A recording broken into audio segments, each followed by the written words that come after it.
Hi guys, crazy neighbor here. I hope this is working. You can't really tell. Bear with me. Yeah, it seems to be working. Happy New Year's to everybody. I got Joe Lawrence playing music in the background. It's I think I'm okay with that. But just gonna let you know a little bit about what's going on here.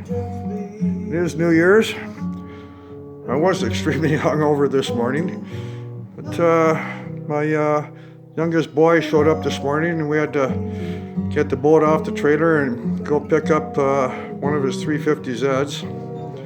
He just had it wrapped, so it was a black car, and he had it wrapped in purple. I'll show you pictures of it later. It's pretty cool.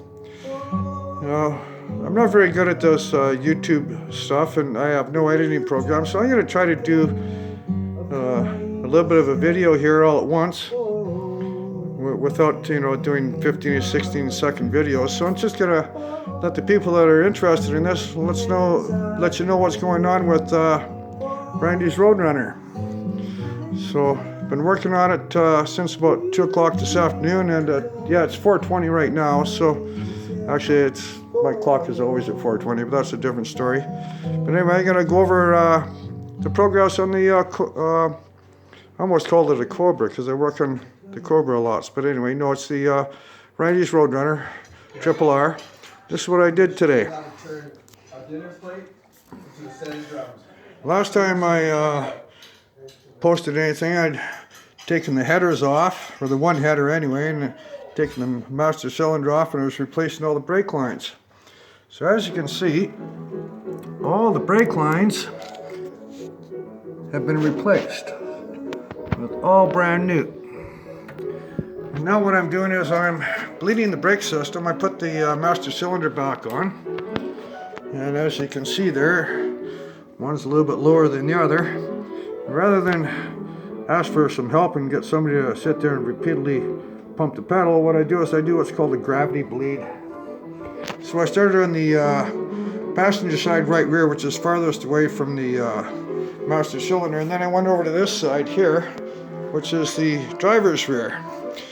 And what I've got here is I got a hose that goes from the bleeder screw right into this little bucket here, and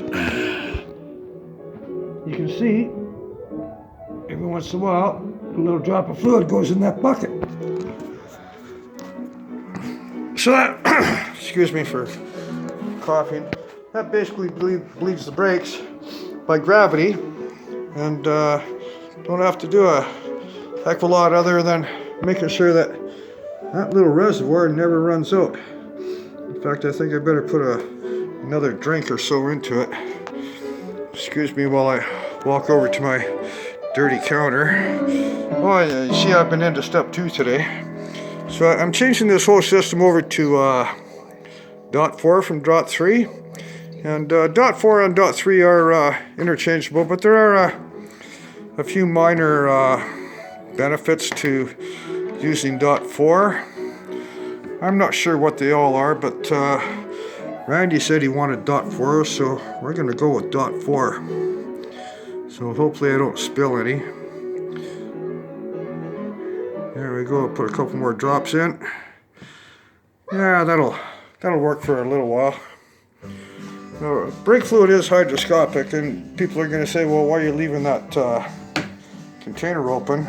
Hydroscopic means it's something that'll absorb water. Well, it's the middle of winter here, and the humidity is really, really, really low, so I'm not too worried about it. I'd rather have it open so I can see it than be concerned about a little bit of water absorbing into the system.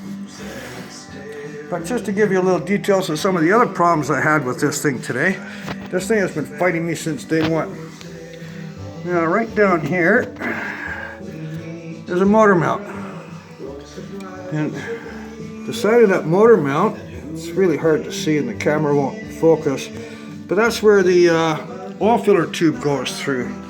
So to put the engine in today, I had to, or a couple days ago or whatever, I had to take that filler or dipstick tube out, because it kind of feeds between the headers. When I took that bolt out and then put the engine in, it messed up a little bit, and I couldn't get the bolt back in, so I had to fight around with that a little bit today. Tomorrow, new plan for tomorrow. Yes, this is a 6-barrel. We're going to put those carburetors on tomorrow. And Wiley's been pretty cooperative. Say hi, Wiley. Yeah, I think he understood that I was pretty hungover this morning, and all I had to do was tell him that either he keeps his mouth shut, or there are consequences to chasing a roadrunner. Chasing a roadrunner could be hazardous to your health, Willie. And he seems to accept that, and he's pretty much kept his mouth shut all day. So we're getting along okay. Tomorrow, carburetors. Then the next day I'll get back on the headers. I have another 440 across the street over at Steve's place.